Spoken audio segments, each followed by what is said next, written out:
সোণপৰুৱা শিশু আৰু সমাজ কল্যাণ পৰিষদৰ চতুৰ্থ বাৰ্ষিক অধিৱেশনখনি দেওবাৰে দিনজোৰা কাৰ্যসূচীৰে চান্দমাৰীৰ পেঞ্চনাৰ ভৱনত অনুষ্ঠিত হৈ যায়।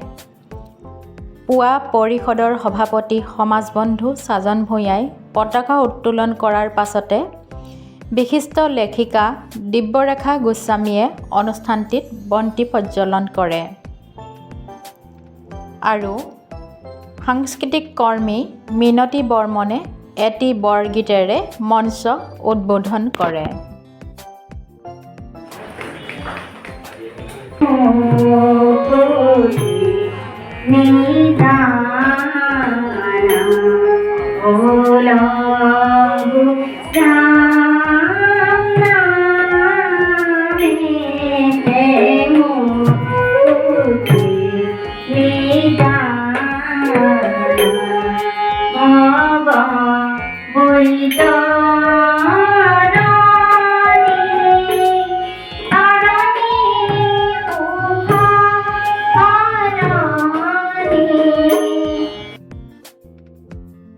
পৰিষদৰ মুখপত্ৰ সোণপৰুৱা উন্মোচন কৰে বিশিষ্ট শিক্ষাবিদ লেখক লীলাধৰ হাজৰিকাই।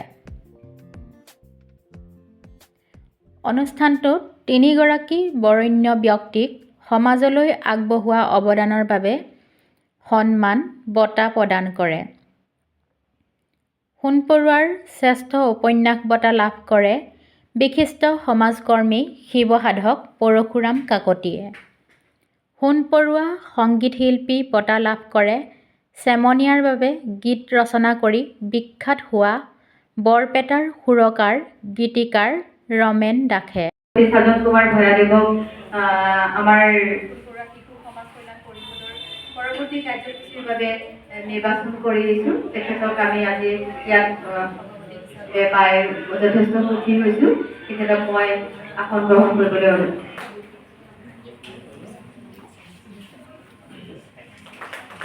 সমাজ কল্যাণ পৰিষদে আন্তৰিক কৃতজ্ঞতা জ্ঞাপন কৰিছোঁ মোক এইখিনি সন্মান দিয়াৰ বাবে। তেওঁলোকে আজি 4 বছৰে বহুত ভাল ভাল কাম কৰি আছে, সেইকাৰণে সহযোগ নকৰি নোৱাৰিলোঁ। আৰু আমাৰ উষামণি শইকীয়া বাইদেউৰ মনটো খুব ভাল, দেখি ভাল লাগে।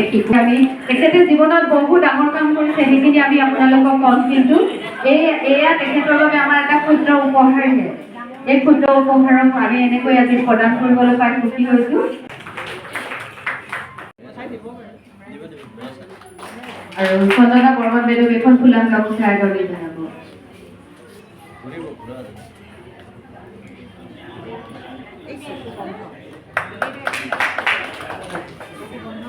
আপোনালোক সকলে আমাৰ অনুষ্ঠানটো আজি জুৰি বৰুৱা, জিনুমণি বৰুৱা, গীতাঞ্জলি বৰ্মন, লেখিকা ৰাণী চেতিয়া, বসন্ত কুমাৰ ডেকাক সম্বৰ্ধনা প্ৰদান কৰা হয়। অনুষ্ঠানত বিশিষ্ট অতিথি হিচাপে উপস্থিত আছিল লোকসংস্কৃতিৰ গৱেষক ডক্টৰ লীলাধৰ হাজৰিকা, আৰোহণ ফাউণ্ডেশ্যনৰ সঞ্চালক সাহিত্যৰথী ডক্টৰ সীমা বৰা, অভিনেতা চলচ্চিত্ৰ প্ৰযোজক লেখক ডক্টৰ জয় বৰা,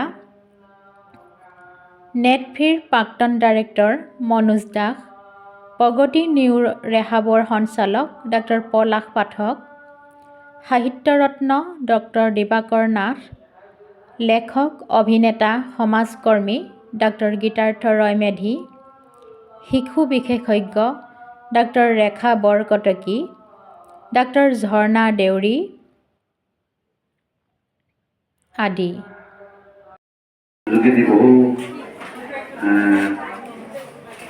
শিশু উঠি আহিছে, তেওঁলোকে কলা সংস্কৃতিৰ সাহিত্য এই দিশটোত আগুৱাই যাবলৈ সুবিধা পাব। খুব ভাল লাগিলে আজি এই অনুষ্ঠানটোত মানে আহি পেলাই বিশিষ্ট অতিথি হিচাপে মোক নিমন্ত্ৰণ জনোৱাৰ বাবে মই মানে ধন্যবাদ জনাইছোঁ।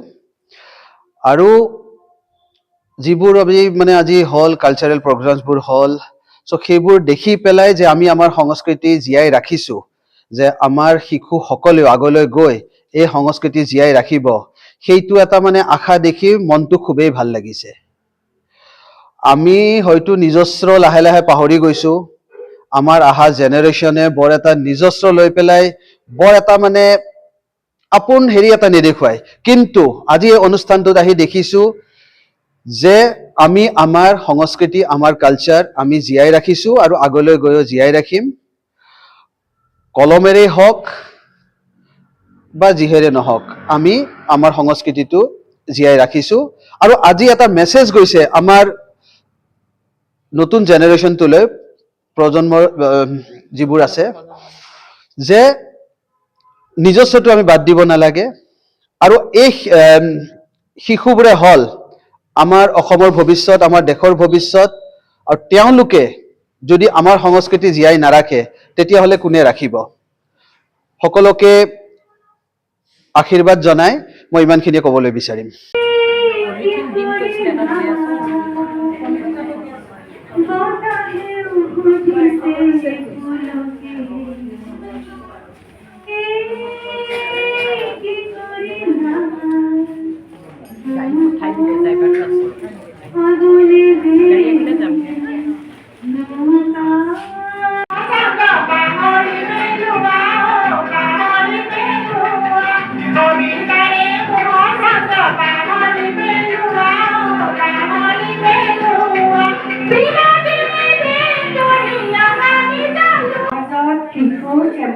মহিলাৰ কাৰণে নিৰৱচ্ছিন্নভাৱে প্ৰয়াস কৰি আগবাঢ়ি অহা এই অনুষ্ঠানটোলৈ মই আন্তৰিক ধন্যবাদ জ্ঞাপন কৰিছোঁ আৰু লগতে ভগৱানক প্ৰাৰ্থনা কৰিছোঁ যে সকলোকে সুস্বাস্থ্য প্ৰদান কৰে।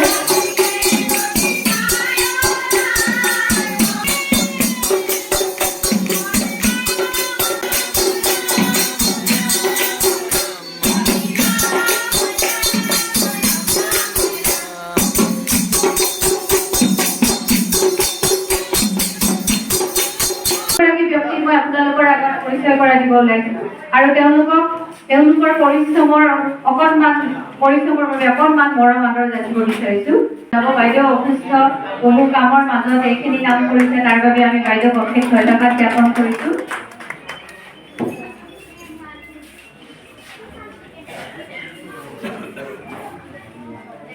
এখন মানপত্ৰ একেই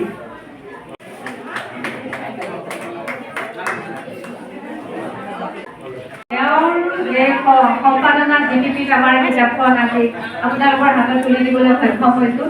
এই কণমানি ল'ৰাটো বহু প্ৰতিভাৰ অধিকাৰী। এই কণমানি ল'ৰাটো সকলোৱে আদৰণি বঙাইগাঁৱৰ পৰা ৰাতি 1:30-2টা বজালৈকে মোৰ লগত কাম কৰে। আমি দুয়োজনে কিতাপ চাই আছো। সি বহু ব্যস্ততাৰ মাজত মেগাজিনখন বনাই এনেকৈ আমাৰ হাতত দিছে, তাৰ বাবে আমি অশেষ ধন্যবাদ জ্ঞাপন কৰিছোঁ।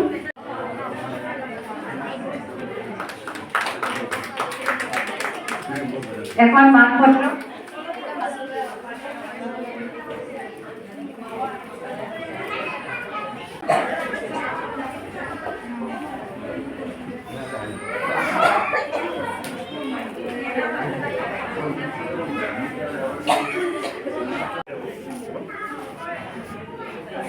খোলা ব্যৱস্থাৰ আদৰণিজনক আমাৰ কাৰ্যকৰী সভাপতি মহোদয়।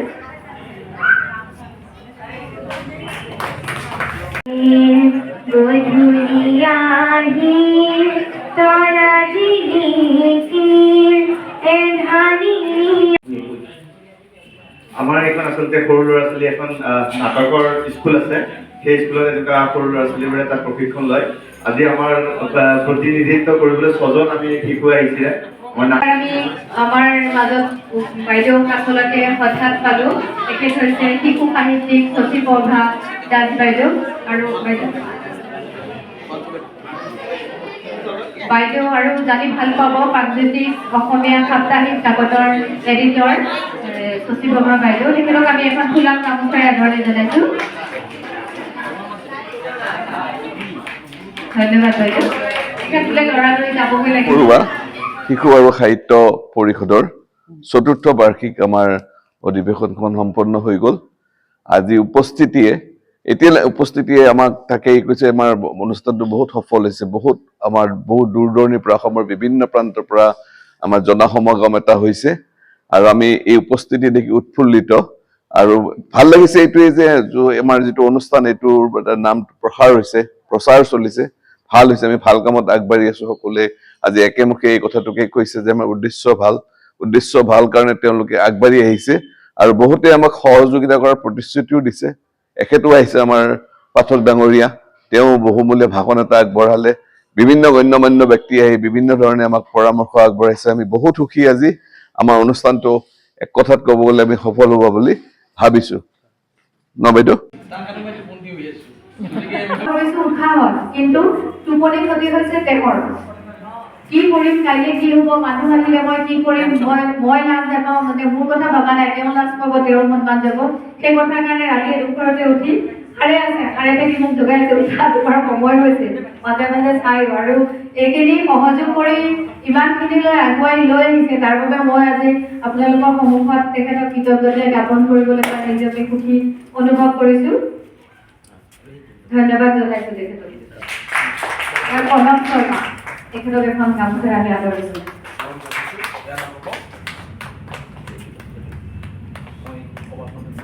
এতিয়া আমি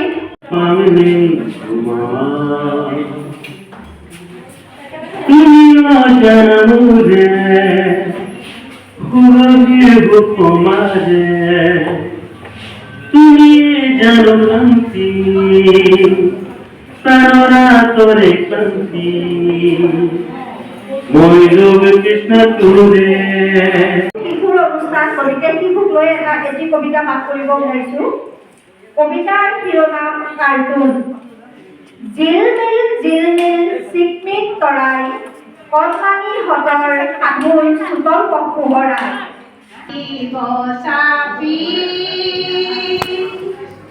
উঠিবনে প্ৰিয়ে কেতিয়াই এবাৰ তোমাৰ কপি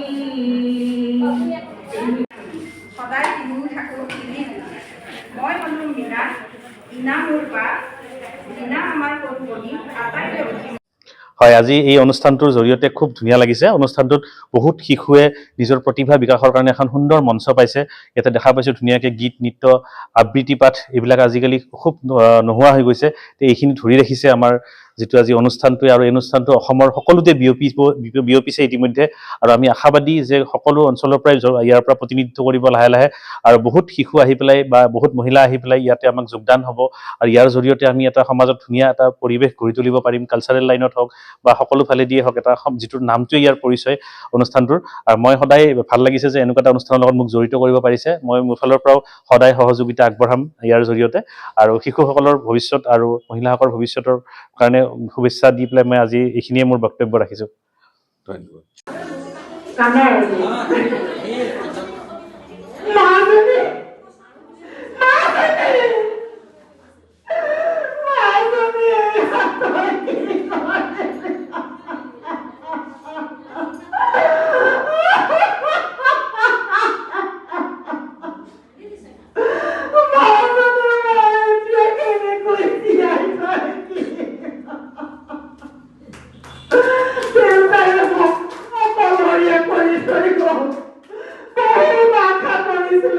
লাগিল সোণপৰুৱা শিশু আৰু সমাজ কল্যাণ পৰিষদ অসম খুব ধুনীয়া এটা অনুষ্ঠান শিশু সমাজ মহিলা সকলোৰে কাৰণে এই অনুষ্ঠানটোৱে কাম কৰিবলৈ আগবাঢ়িছে তাৰ বাবে আমি প্ৰতিষ্ঠাপক সম্পাদক উষামণি শইকীয়া বাইদেউ ধন্যবাদ জ্ঞাপন কৰিছোঁ এইদৰে সদায় কাম কৰি যাব তেখেতেও আমিও লগত সহায় সহযোগিতা আগবঢ়াম এইখিনি কৰি মই যিখন মানে মুখপত্ৰ আছিল সেইখনৰ সম্পাদনাৰ দায়িত্ব মোক দিয়া হৈছিল সম্পাদক মই সেই সম্পাদনা কৰোঁতে খুবেই ভাল লাগিল যথেষ্ট চেষ্টা কৰিছোঁ ভুল ত্ৰুটি নহ'বলৈ যদি কিবা ভুল ত্ৰুটি হৈও গৈছে তাৰ বাবে মই সকলোৰে ওচৰত ক্ষমা বিচাৰিছোঁ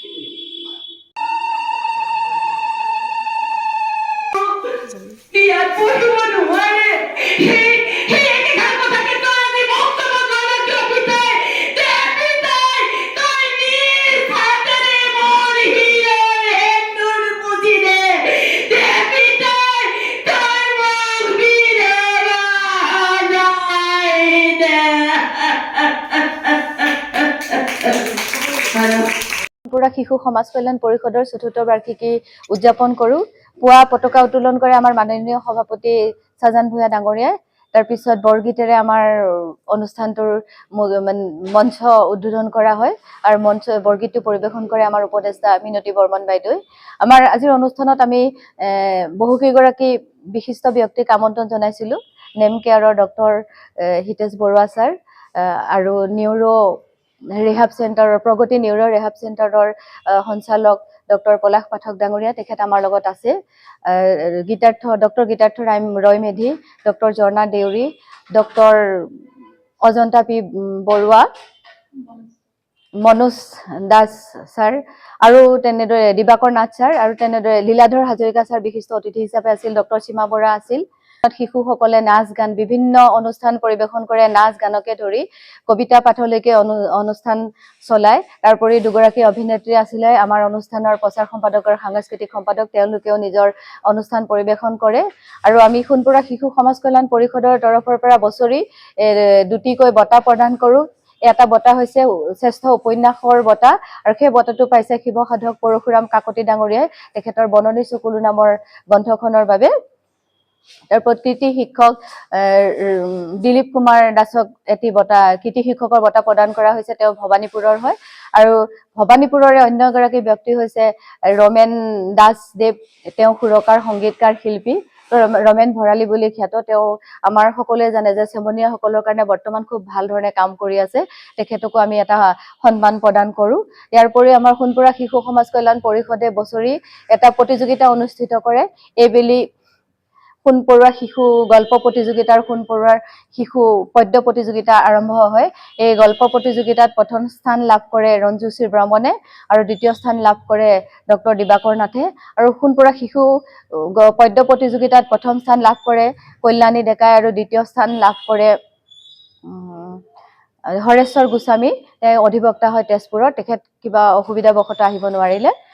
ইয়াৰ উপৰিও আমি আৰু বহু ব্যক্তিক আমাৰ অনুষ্ঠানৰ বহু ব্যক্তিক সম্বৰ্ধনা জনাওঁ। তাৰোপৰি আমাৰ এখন মুখপত্ৰ সোণপোৰা মুখপত্ৰ 3য় বৰ্ষৰ যিখন মুখপত্ৰ সেইখন আমাৰ উন্মোচন কৰে লীলাধৰ হাজৰিকা দেৱে।